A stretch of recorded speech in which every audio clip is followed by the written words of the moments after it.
С вами Гаджет Уфа, и сегодня я вам расскажу про беспроводную клавиатуру от компании Lofi. Погнали! Так, друзья, в нашем магазине представлены три версии данной клавиатуры. Есть вот такая вот версия, она самая богатая в плане комплектации, потому что здесь есть такая подушечка поролоновая, для того, чтобы вы могли ее поставить под руки.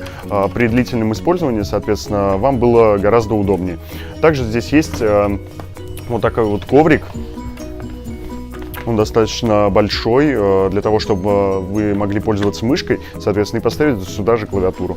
Что касаемо самой клавиатуры, она выполнена в стиле печатной машинки 21 века.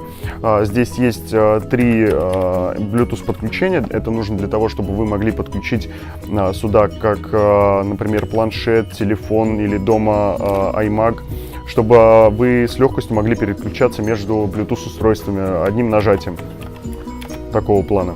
Также здесь есть регулировка яркости. Соответственно, если вы подключаете сюда iPhone, планшет и так далее, вы можете с помощью данной клавиатуры регулировать яркость, регулировать громкость. Вот таким способом. Клавиатура обладает аккумулятором 2000 мАч, что позволит ей работать непрерывно до 80 часов. Если вы хотите продлить именно время ее работы, то вам нужно периодически выключать данную клавиатуру. Заряжается она от обычного micro-USB разъема. А также, друзья, данная клавиатура совместима абсолютно с любыми платформами именно устройств Windows, Android, iOS. Подключение идет с помощью Bluetooth. И обратите внимание, также здесь есть подсветочка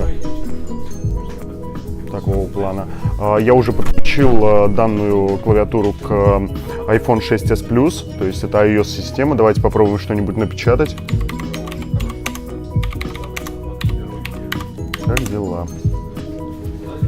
Все работает. И обратите внимание, как я уже говорил, здесь есть регулировка яркости, регулировка громкости. И, соответственно, с легкостью вы можете переключаться одним нажатием именно к другими Bluetooth устройствами, которые у вас уже подключены были к данной клавиатуре. С вами был Гаджет Уфа. Печатайте с удовольствием.